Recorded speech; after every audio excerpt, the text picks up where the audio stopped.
Okay, we are back with Pretty Little Liars, Original Sin, Summer School. And my god, watching this show felt like summer school. I'm not exaggerating. Maybe I'm exaggerating a little bit. I've never been to summer school, so I don't actually know what that feels like, but I like these dramatic teen shows. I really like the original Pretty Little Liars, but this is not good. The most I'll say about this season is that I kind of like what they were going for in the last episode. I think there were some really good ideas there. I just wish they had actually explored it more through the entire season instead of just like waiting till the end to like reveal it. Basically, the show has a bunch of people from a message board obsessed with the massacre, doxing the girls, becoming obsessed, but it doesn't use that setup enough. See, if I was gonna rile up a bunch of people on a message board dedicated to a traumatic event I was part of, I simply would have turned to today's sponsor, Surfshark, to conceal my location. Surfshark VPN lets you connect to one of their thousands of different server locations all around the world so your internet thinks that's where you are. This comes in major handy not just when trying to dodge the spooky spaghetti crowd, but when trying to access content not available where you live. With Long Legs coming out, a lot of people wanted to refresh with Mike Monroe with things like It Follows or Watcher, but oh no, they're not available in the US. Well, all you'll have to do is connect to a Canadian server location and boom, all the Micah goodness you could want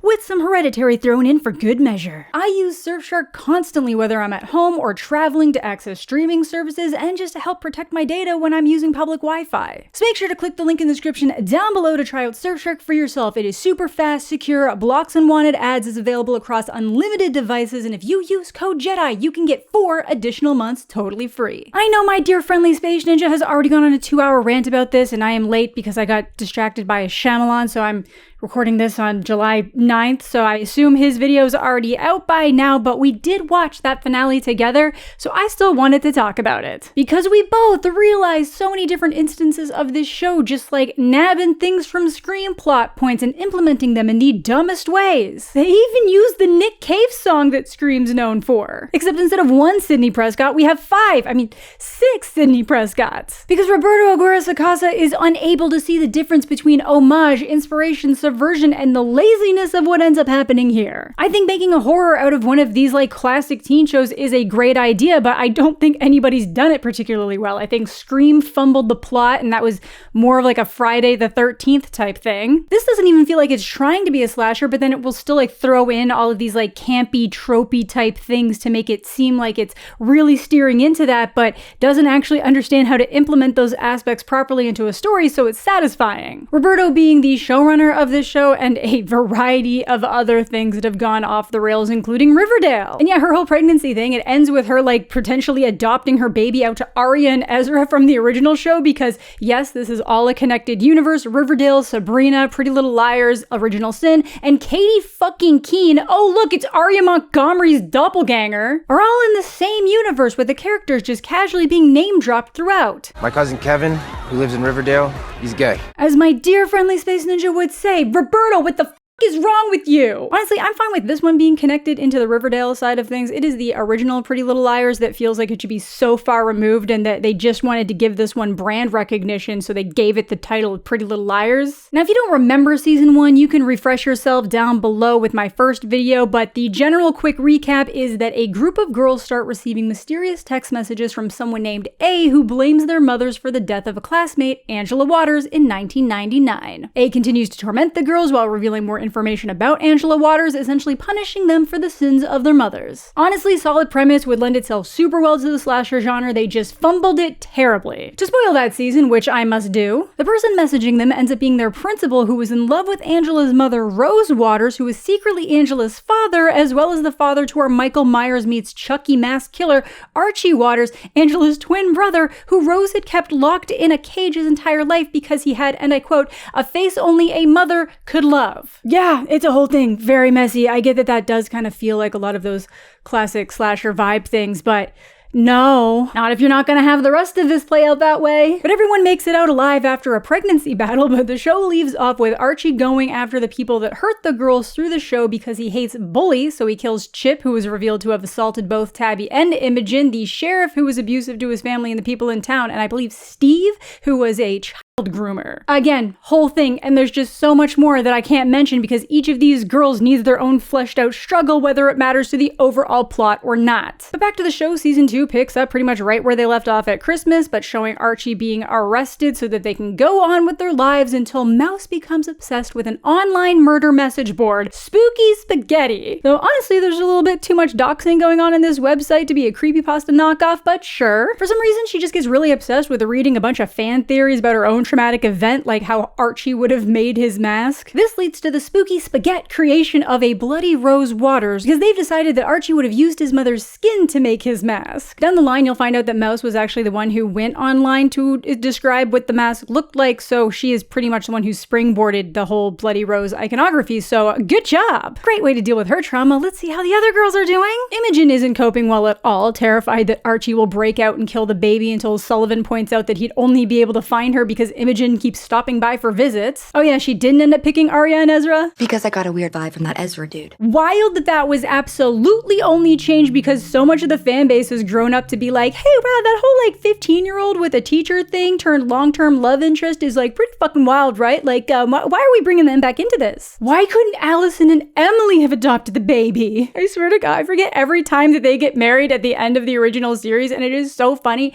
every time I do. Anyway, back to the current show. Imogen's also starting to have issues with her meds potentially causing hallucinations, and at one point just tries to be another person to get away from it all. Tabby can't trust the chip replacement at the theater, or any dudes really. Again, show is just completely bypassing the fact that it made actual pervy groomer Wes a red herring in the first season, and then just has her be totally chill with him again now, even though he was absolutely trying to get with an underage employee. Literally, they are completely fine until Tabby gets asked to make a new short film for a festival that Wes was rejected from a few times and tries to excitedly tell her that it's probably because they just needed more diversity. That's how they make him the bad guy in this season, just totally ignoring all the grooming shit. My voice is unique, and I am needed. It's harder for a straight white guy right now. Oh God, why do you have to be so heavy-handed with it? She and Imogen are also dealing with the harassment from Chip's mom, who does not believe that he is a literal multi-time assaulter, to put it lightly. So not only does Tabby have to come to terms with the fact that her best friend did that to her and her other friend, she needs to deal with so many people thinking she made it all up for attention. She's handling it totally fine though. I feel so much better having put my rage into words. Nothing comes of that, by the way. Farron's going ultra self-defense mode and lying about still not being okayed for dancing because she just doesn't want to and doesn't know how to tell her boyfriend, which kind of derails his life too. Pushes him into the arms of a religious cult. Again, I wish I was joking, but we'll get there. As mentioned, Mouse is obsessed with that site and is home alone most of the time with her grandmother falling into dementia. Noah's gonna be her entire own stupid thing, which we will get back to. And Kelly is still around and just gone ultra religious. Should we close the door? Dear Lord, you know my wants. No, not the blowy Joey switcheroo prayer. Look, it is fully within her rights to no longer want to do more than kissing, but this is still hilarious. I don't agree with them letting Kelly loop into this final girl thing, but it is still primarily the main 5 who all end up in summer school because, shocker, someone trying to kill you for most of the year, being assaulted, giving birth, having your mom die, having a drug-addicted parent, being abused by a sheriff, and so much more. The girls didn't have the best academic school year. Honestly, though, the whole school aspect is completely fucking pointless here. It doesn't really cause any kind of drama. There are not enough episodes for it to be a major focus. I guess they just really needed that second subtitle. I get that it's not about the original sin anymore, but that was the side title that you picked and you've got to stick with it. Anyway, Mouse's obsession with Spooky Spaghetti makes her realize that one of the posters has doxed their identities, which had remained private for their age, making them identifiable as loose ends, 5 final girls. Again, we are playing a little bit fast and loose here with the term final girl, but sure. This is when Bloody Rose Waters pops up, whose bandaged bloody face comes from the story that Archie used her skin to make his mask in revenge. But the creepy thing is that this Rose Waters costume person seems to be taking pictures at locations connected to each of the girls. It's a fairly solid lore building. They should probably go to the cops because their identities have been exposed, but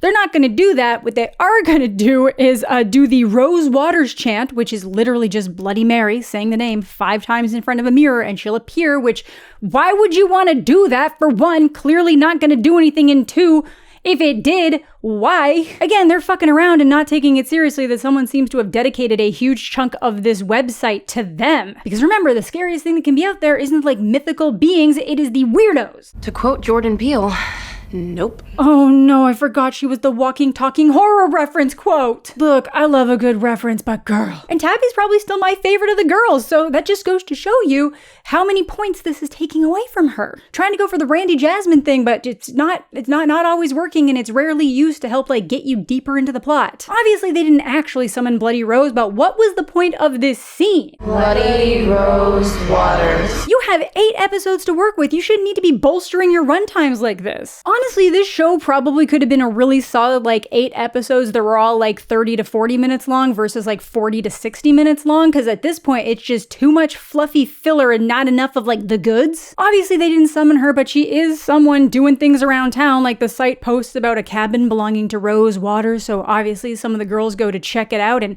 thankfully Ash shows up to stop them from actually going inside. These other teens though, not so lucky. Well, she's not here, Dubas.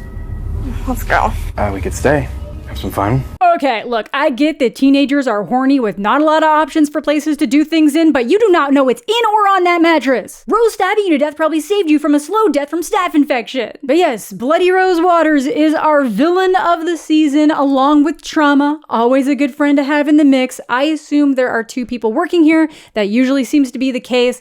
This really likes kind of following a lot of different Scream things, and Scream is almost always at least 2 people. But yeah, even though she is just killing whoever ends up in her orbit, the girls do all start getting mysterious roses, and then Imogen actually sees Bloody Rose, but because she's been seeing some things at night, she's worried that this is just a super realistic hallucination because her mom suffered from some of the same things. I also feel like her mental health issues do just kind of get dipped in and out of as they're convenient when it could and should have been a really well utilized for a part of this show for an unreliable narrator. There are actually so many things this show does that if they actually just honed in on them would probably make the show a lot better, but there are so many characters to juggle and the romance side plots that it just gets lost. I get that it's a teen show, I get that the romance aspect is always going to get there, I'm fine with that, it's the foundation of this genre, and teen fornication is a foundation of a lot of horror, but if you want to be the slasher iteration of Pretty Little Liars, there are areas you need to cut back on, especially if you're not trying to set up a romantic interest as a potential killer. And especially if you have no intention of actually killing anybody important to the plot. Things continue to escalate as somebody posts their new secret numbers to Spooky Spaghetti and they start getting unknown calls again, but they all only get 1 apiece instead of the torrential downpour you would expect after posting their numbers online, but it's fine, they don't answer it before Mouse ends up getting a video call from digital Bloody Rose. Is that a real threat? Is that the actual Bloody Rose, or is that just some random obsessed person treating this like a real story? That's another really interesting direction that this show could have gone and kind of didn't. People getting obsessed with true crime in a way that they engage with it like it's fiction. It is doing a bit of that, obviously, with the message board, and somebody's actually making short films about Archie, Angela, and Rose's lives, but that could have been a bigger foundation for the season that they just don't focus in on enough. There's just all these different elements that kind of tie into what happens at the end, but then the thing that the end actually is doesn't get any time earlier to be fleshed out. I don't know, I just think there's so many little interesting pieces here that could have been built on and actually explored, and they just don't seem interested in doing it at all. Regardless, the girls are back in the thick of it. Mamma Mia 2. Here we go again. That one's a reach. You know what? I don't actually think that one was as much of a reach as some of the other shit she says. Silver lining playbook? At least we'll all be together. What the fuck?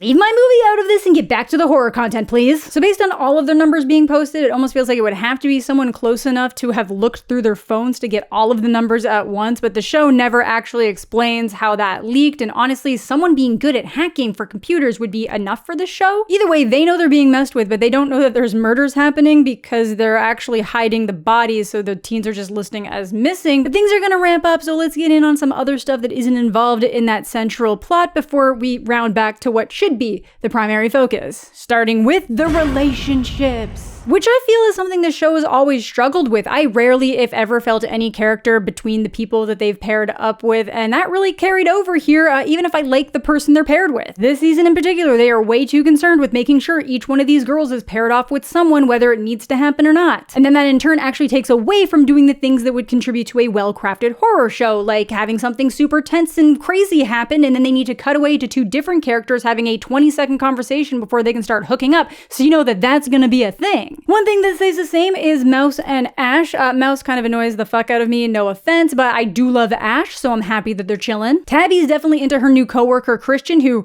kind of just seems like a puppy dog designed to match her reference quips, but he is nice. He likes making movies and props and masks, which is unfortunate because he decided to make an Archie replica mask, which rightfully freaks her out. And while they do settle on it just being a thing he wanted to make after finding out he was moving to Millwood before he met Tabby, there's always a chance that he got so overly obsessed with that particular true crime story that that's why he decided to like work at the movie theater, but he likes movies, so it makes sense. Either way, side note though, if a survivor of a massacre you made a mask for is coming to your house, maybe just lock it up. They make it out okay though. I must have been giving off some major barbarian vibes. Okay, you know what? I'll let them have that reference. It's a little bit valid, and that movie desperately needs a physical release, so the more people talk about it, maybe that'll happen. Put Barbarian on Blu-ray. Farron and Henry are still together, and that is a couple I never got anything out of chemistry-wise, so they just seem to be limping along to the point that by the end of this show, I'm more in support of her dating a total jackass than Henry. Henry also gets involved in Kelly's weird church and this weird religious play thing that they're doing because he didn't end up going to the summer dance opportunity. And once he found out that Farron lied to him, it just kind of pushes him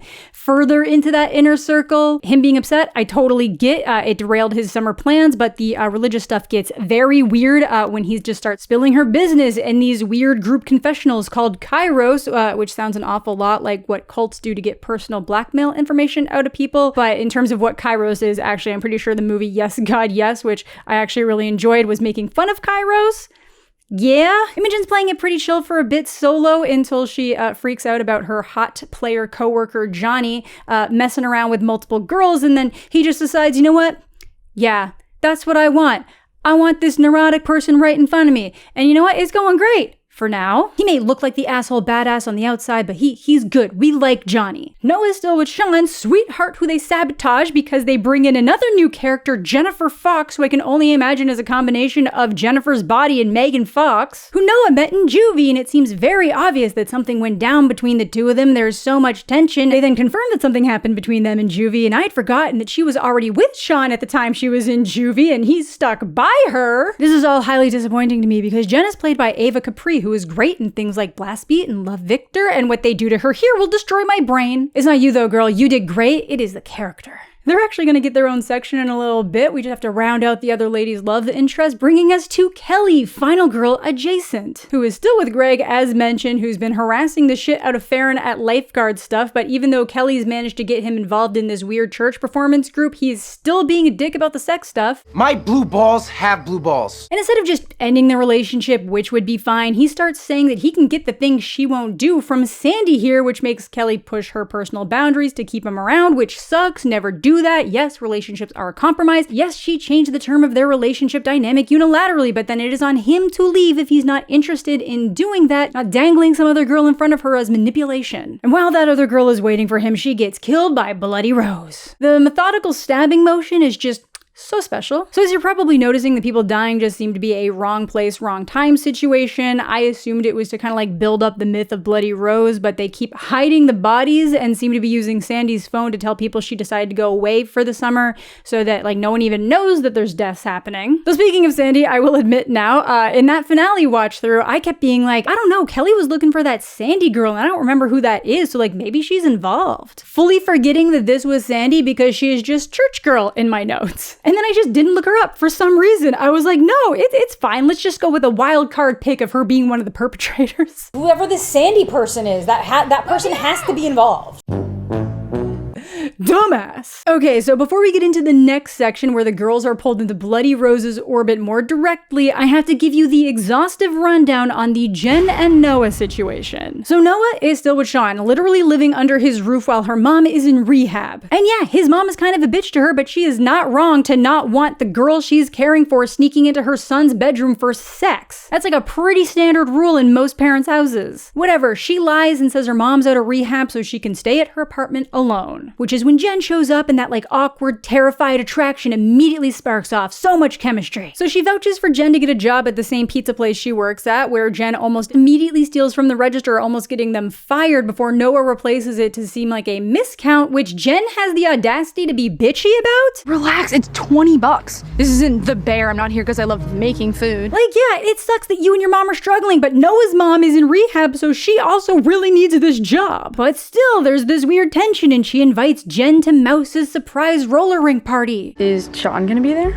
Not really his scene. Be nice to the poor guy, my god! Then they break into Jen's dad's house and steal a watch, and I'm not entirely sure that this was actually her dad's house because she gets arrested, which honestly should have landed her back in juvie for committing a felony, but guess not. To be mildly fair to Jen, Noah's actually the one who told her to steal a watch to fund her mom's rehab because her dad wouldn't pay for it. But she didn't have to actually do it. Like, wow, you guys both did juvie because of drug-addicted parents. You have so much shared trauma. But this whole scene is just a flirt montage, and it's kind of cute except for the like building into cheating part. It's literally set to untouched by the Veronicas, how dare you? But even though she doesn't get sent back to juvie, she does need $2,000 to bail out, and Noah just asks Sean for it, like $2,000 from a 15 or 16-year-old. And he just gives it to her, no second thought, like the great guy he is, not knowing what's building behind his back. Because literally, the second Jen gets out, Noah makes a move on her. Why are you guys giving us shit gay representation in Pride Month? Look, when I said it was good to see gay characters being shitty sometimes in my Love Lies Bleeding video, not like this. This is not the be gay do crime I wanted. They are just gonna have the most toxic little relationship going on here. Because as much as Jen sucks for continuing to steal things, Noah just keeps hooking up with her and then traipsing off to Sean. How's it going? How'd you sleep?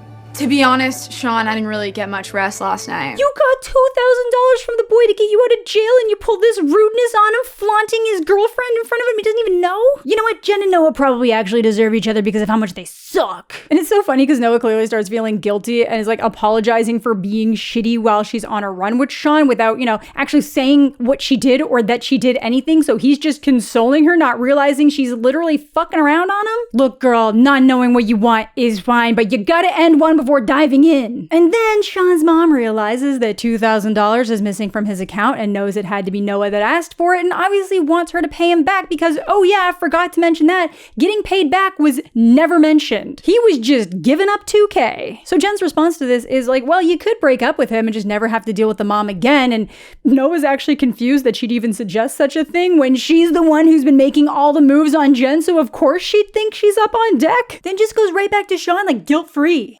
And it just keeps getting worse. Jen's like, you know what, it's fine, I'm gonna do the right thing and pay him back, which happens remarkably fast, which no one questions, and it turns out that she broke into Sean's house and stole money and jewelry from the mom to sell to pay him back.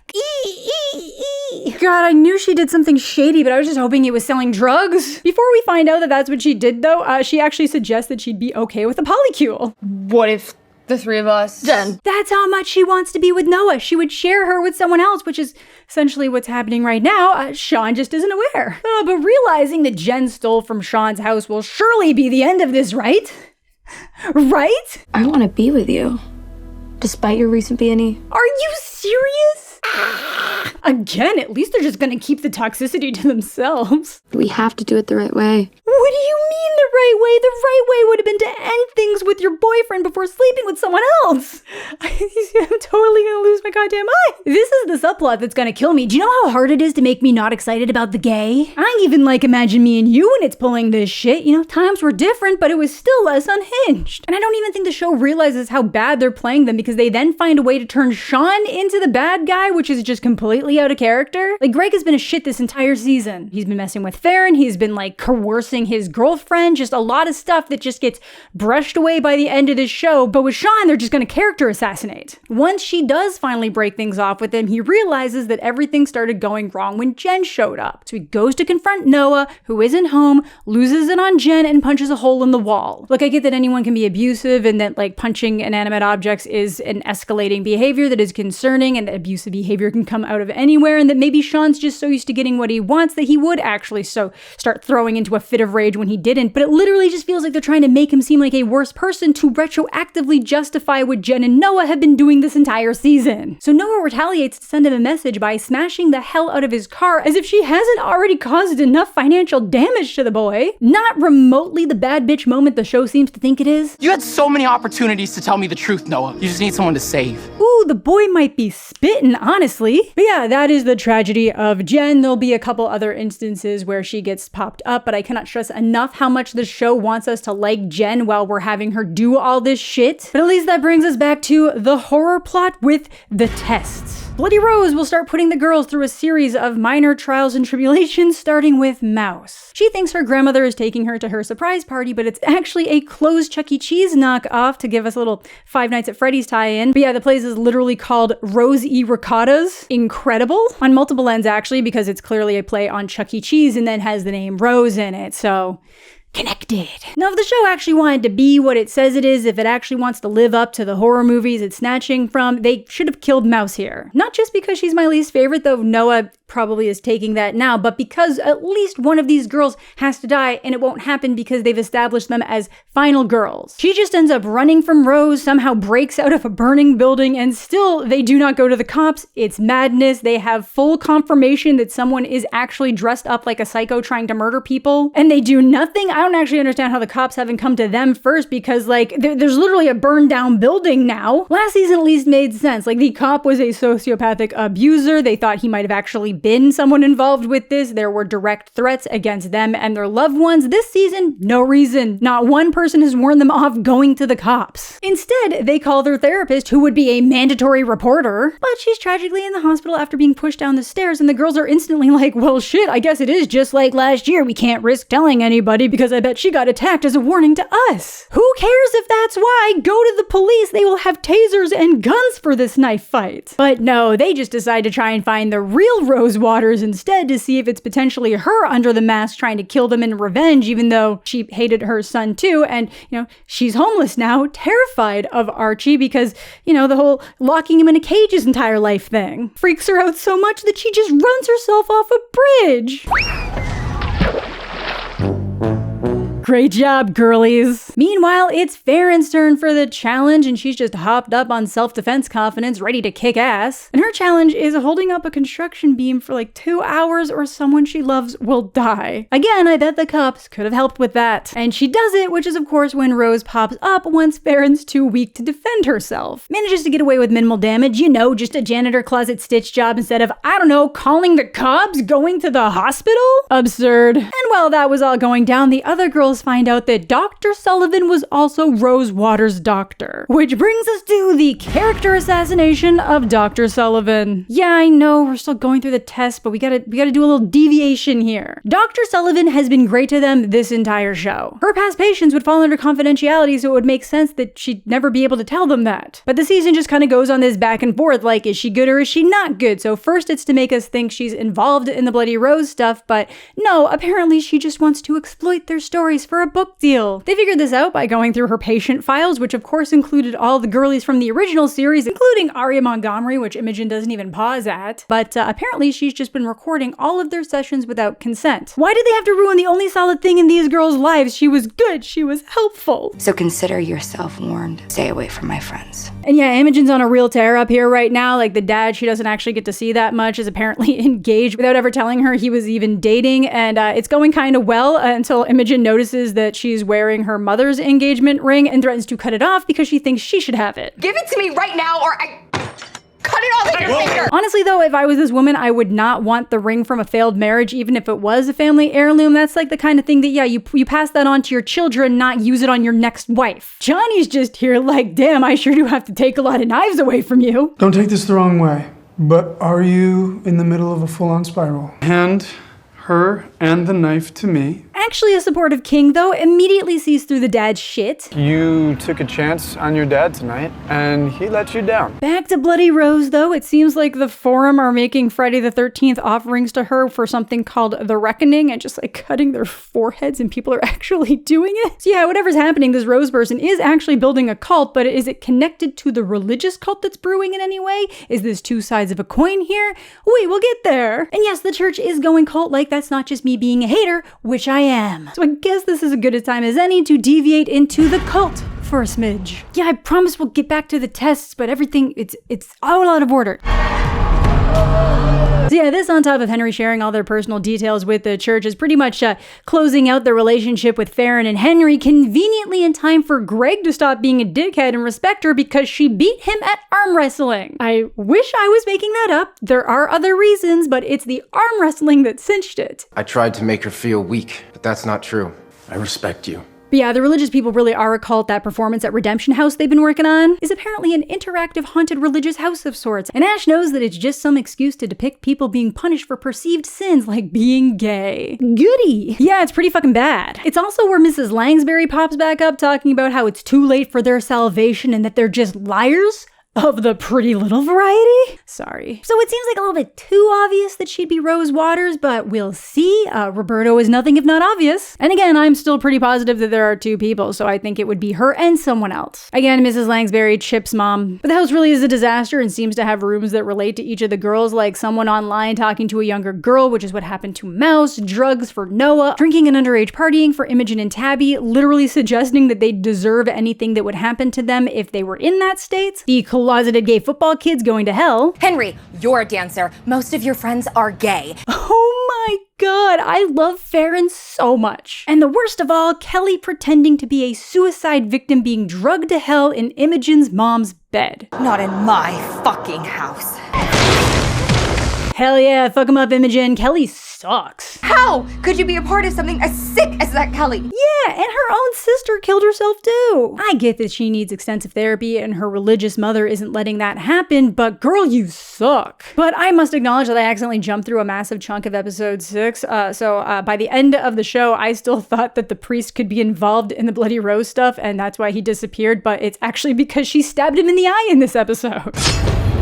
My bad, guys. That's why we watch things twice. But I suppose now it's time to get back to the tests with Noah, who has been testing my patience. You'd think after 2 near deaths they'd call the cops, but no, she just does the whole like, okay, well, if I don't do this, you're gonna hurt someone I love. So to keep Jen safe, Noah tells her to leave because she's picking Sean and that she slept with him after her, which isn't a lie. She did do that. When we had sex, Jen, didn't mean anything. Like, that part's a lie, but holy shit, girl, have some guilt. She was really just gonna play some don't ask, don't tell with Jen until it turned into a situation where she could, like, protect her with it. But her challenge is to walk across Rose's shoeless. Man, these tests are like if someone wanted to be Jigsaw but had a weak stomach. Okay, it didn't say you had to take off your socks, just your shoes. Work smarter, not harder, girl. But then Rose appears with a dog to force her to run through the thorns faster. And like, where did she get a dog? Why is it trained to run through thorns? Why are you making the poor puppy run through thorns? And that is a very well-trained dog, so I guess at this point we just need to look for someone with a very well-trained German Shepherd, and it's like, it's not easy to hide a whole-ass dog. The dog will never appear again. Thankfully, Jen shows up right before the dog can attack, but the fact that she did show up and find her at exactly the right moment made me think that she might be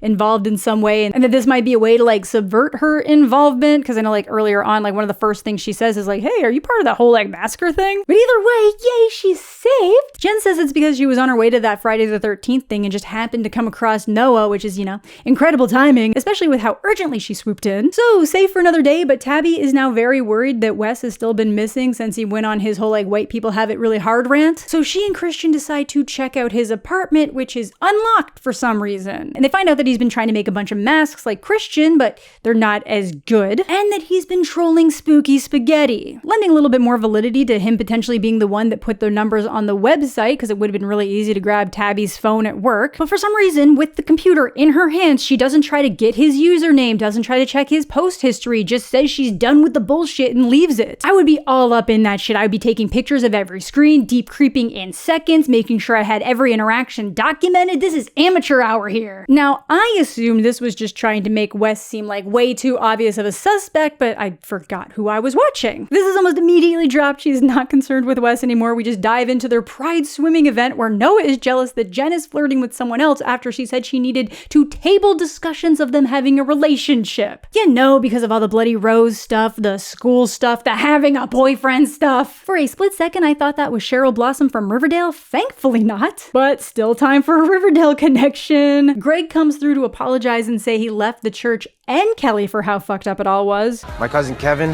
who lives in Riverdale, he's gay, and I'd never want to hurt him. All his shit behavior redeemed, guys. He's an ally. I'm sorry. While that I still like them together so much more, we will allow grace for his growth. Quite literally terrible that they are doing a dedicated Pride event while trying to make us sympathetic to the plights of Noah's cheating escapades, sexcapades even. I've been waiting for this. Your vibes were off the charts at the roller rink. Why are we cheering? Sean's nice. Look, a little bit of incorrect affirmation for the bestie, but like, come on. Not one person like, maybe you should deal with some other things first. Also love that this is all it takes for them to cross Jen off the suspect list. Guys, you have to know this. Anyone is a suspect. It is very often the romantic interest. Tabby, you especially know this. There's a formula to it. Everybody's a suspect. And it's Pretty Little Liars. Someone who's good now can be evil as shit the second the show deems it necessary.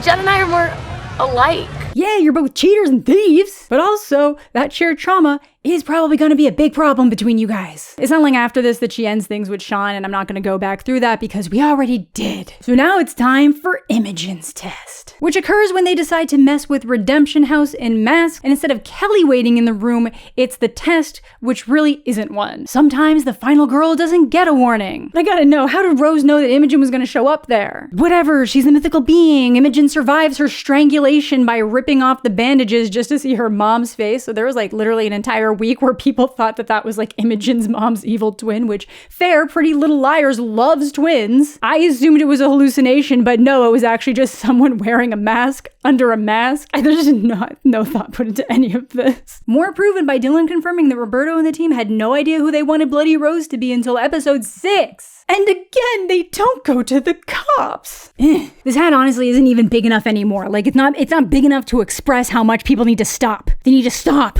Okay, but this is when Wes pops back up and says he's quitting because he's finally decided to make that movie he's always wanted to and apologizes to Tabby. Very suspicious considering we're spiraling into our end game and one of our characters is just disappearing almost to force people to be like, well, it can't be Wes, he left town. Even though leaving Tabby to be the final girl makes it seem like it could be Wes even more. The other pointless reveal here is that someone wants to make a movie based on the massacres and we're location scouting the theater, and apparently it's Ari Aster making a movie with Sydney Sweeney and Emma Roberts. Obviously they're pissed because it's just completely changing the story and not even taking them into account, but you know, for one, totally not Ari Aster's speed, and two, Emma Roberts is too busy tangled in her web. No exaggeration, Madam Web is more enjoyable than this. So because things are ramping up, because apparently burning down a building wasn't intense enough, the girls are ready to sit down and really think through some suspects. All the obvious people, Kelly and or her mom, Mrs. Langsbury, who's Chip's mom, Dr. Sullivan, the real Rose Waters, which, come on, Mouse, she was terrified. That is a bad suggestion.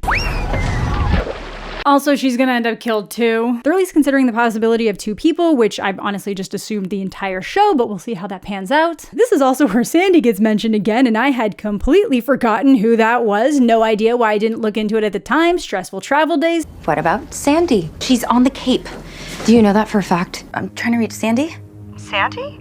Well, she's in Millwood. And I was like, who the hell is this Sandy person lying about where she is? But no, it's because she's been dead for like the past 4 episodes and they've just used her phone to pretend to be her. Impressive body concealing though, we are up to 4 undiscovered bodies. But whatever, they start going through the list to start sussing people out when Mouse like accidentally riles up the entire forum of weirdos by trying to stop the blood atonement the message board is planning if Archie dies. Reminder, he's on death row. Which I just find is so weird because they're clearly honoring something about Archie Waters, but then they're also like following Rose Waters, who would have been the person who abused Archie Waters, who they are revering, so it doesn't really make sense here. Why are you offering blood up to the woman who kept him locked in a cage in the first place? So dumb, but then her method of trying to stop it from happening is even worse. She tries to pretend to be the dead Angela Waters ghost and just ask people to maybe not. Shed no more blood. There has already been too much. And it works out about as well as you can imagine. Oh no. Takes him like 1 hour to figure out it's her. She finally just asks the computer teacher to try to figure out where the server is started from, which is something she should have done at the beginning when they never answered any of her requests to take down personal information, but whatever. In terms of suspects, they seem ready to let Sullivan off the list because Archie is also her boogeyman because she believes that he killed her son because she didn't help him enough. And as a result, she blames herself for everything Archie goes on to do. So maybe a Sullivan redemption? Just wait. While Moss might be okay. Kelly, not so much. She locks her mom up thinking that she might be the one who did it because of all the roses. Her mom grows roses. Red roses? They're Bloody Rose's calling card. And she tries to meet up with Farron at the pool to tell her, but Rose beats her there. And I thought they were actually really committing to killing her, but no. Dylan knew. Roberto would never. And I should have known too. Like, I just assumed that she stabbed her and didn't just push her in the pool, but no, that's fine. That brings us into the finale where she gets saved and is totally fine. Okay, guys, my power just went out mid-recording this, and it's a few days later now, but look who's back! Little Lucy has been MIA for 2 years, and now she's here for Pretty Little Liars. It was meant to be, but no commitment to killing Kelly. If you don't see the stabbing didn't happen. Gotta note though that Rose doesn't actually seem particularly dedicated to killing these girls, just standing there swiping at the fence with Theron's plot armor glory. Now figuring out who Bloody Rose was took us all on a journey, but not for the reasons you might expect. The debate mainly came down to, is it gonna be the most obvious choice that seems too obvious for it to be that person, or is it gonna be something completely out of left field? So me and Dylan both thought that Mrs. Langsbury seemed like the obvious choice, so I ended up Hail Marrying Sandy and Jen. Again, completely forgetting that Sandy was dead. The one thing I was positive about was that there was likely 2 people, before they realized that their moms are once again being pulled in because they've all started receiving bouquets, including Mrs. Langsbury, which at this point just seems like a tactic to make us think that it's not her when it is. But they figure out that she got the flowers because they went to talk to her. In reality, where real things happen, that woman would not have let them in their house. She has been screaming at them the entire season. Almost like she's letting them in specifically to see the flowers to pull the heat off of her. The other thing that happened in this episode is dropping that a prison riot occurred and they believe that Archie Waters was one of the people killed while he was waiting for death row, but again, no body, no death. You're not fucking getting me twice. But the online weirdos thinking he's dead is probably enough to kick off their blood atonement plan. Yippee! No time to worry about that though. We have academics to worry about. You all failed your Keystone practice exam. The ones we took last week? While we were hella distracted? Dude, I was hella distracted. I swear to God, if right now they go into study mode to get back to it, I will flip a fucking switch. That's it. We're studying. It's so dumb. Obviously, they don't actually study. It's just an excuse to have them all together theorizing, and they want people to suss out the romantic interests that are new to town, and Jen seemed to be really pushing the heat off of herself. You're just focusing on women suspects, right? I mean, doesn't that Christian guy make horror masks? Okay, if it is her, that's the show being more obvious than ever, like deflecting off to Christian. But that brings us to Tabby checking on Christian. She tries looking into his old job, and they don't remember anybody named Christian Peel. Yeah, his last name is Peel. So she decides to check out his house and finds the mask of Imogen's mom, Bloody Rose, would have been wearing, which just seems too convenient. It's always the fucking boyfriends. And I absolutely knew some shit was about to happen because she is walking up the stairs with her head down. Yup, there she goes. And then over with Johnny, Imogen thinks she has him cleared until she walks into the freezer and finds a bunch of dead bodies. And look, if he was the one who had hidden the bodies in there, he would not have let her go get ice cream. She's not down to listen though, just goes in there swinging with a pipe wrench. This poor bastard, she just drags his half-conscious body into the freezer? Is she gonna accidentally kill him? No, he's gonna be fine. This show would never side derail to that level. It should. But also, she still doesn't call the cops. There are dead bodies in a freezer, someone she thinks is at least half of the suspects, and no cops. For why? Like maybe a little bit because Mel's found out that The Reckoning starting is some kind of movie being made where all of the kills that have happened up to this point have been uploaded into a trailer. Someone's making a movie called The Reckoning. See, that premise, pretty cool. Making a reality horror movie being filmed and created in real time is a good concept, but not if you reveal it in the final episode, and when the execution is this sloppy, it's not satisfying. And her teacher finds out that the Spooky Spaghetti servers are being hosted at the Orpheum, which to me automatically means Wes. They assume it's Christian because Tabby hasn't shown up, but yeah, nah, this is definitely Wes making his movie. When I make my ultimate horror movie, which I am gonna do, I wish they'd have discovered me. And they just get to watch Tabby being set up for her final girl showdown because this is all being live streamed by the Spooky Spaghetti crowd. Whole set here too. We got some like Midsommar-esque tapestries and all. Love that someone is literally in control of this and just jumping between live feeds for the viewers. Holy shit, there's roses and knives popping off in the corner like, thanks for the roses, thanks for the bloody knife. And yeah, the show went with the most obvious option. Bloody Rose is Mrs. Langsbury. Wes helped filled the void of Chip's loss and I guess convinced her that he would have been into this in real-time murder movie. So it's kind of like a flipped Scream 2. Mother of someone who died in the first movie out for revenge and someone who just wanted to kill for the sake of it and make a spectacle, except it's the mom character as the primary killer. Literally even delivering the master plan in a craze like in Scream. You can't have a final girl without victims and potential victims, Tabby. You know that. And Tabby has two options: say she lied about Chip being a rapist or stick to her guns and face her fate. Which just leads to such a ridiculous scene. You're survivors of Chip Langsbury. Liar whore of Babylon. Okay. Also, how is Wes's camera feeding into a live stream? Also, apparently the whole movie is going to be Dutch angle. Man, if you're gonna live stream, this is when you can start stealing things from Scream 4. You guys wasted this entire premise. There is so much you could have done. I'm just so annoyed. It's hard for young white guys trying to break in right now. Oh, for fuck's sake. Like, I am used to goofy reveals in Scream, but guys. Honestly, the best or worst part about all of this is that after all this work, this wouldn't even be a good movie once it's put together. It's a garbled mess, a series of random murders building into something deeply personal. Like, how much of this stuff was being filmed and documented to actually put it together well? He's even just openly saying in front of all of them that he manipulated lost souls from the internet and the religious cult to become his proxies in front of them. Guy, I don't think you're supposed to tell the manipulated people that you manipulated them. Whatever, the girls finally decide to take off to help her, but the Bloody Rose proxies are waiting, and it's pretty absurd to think that he could actually get this many people to show up in person willing to murder for this. Like, maybe they were just instructed to make it seem really realistic, like they were going to, but not actually hurt anybody. But whatever, they make it out thanks to Christian, but oh no, they don't have a car. So they called Jen to help with hot wiring a car. I need you to walk me through how to hot wire a car.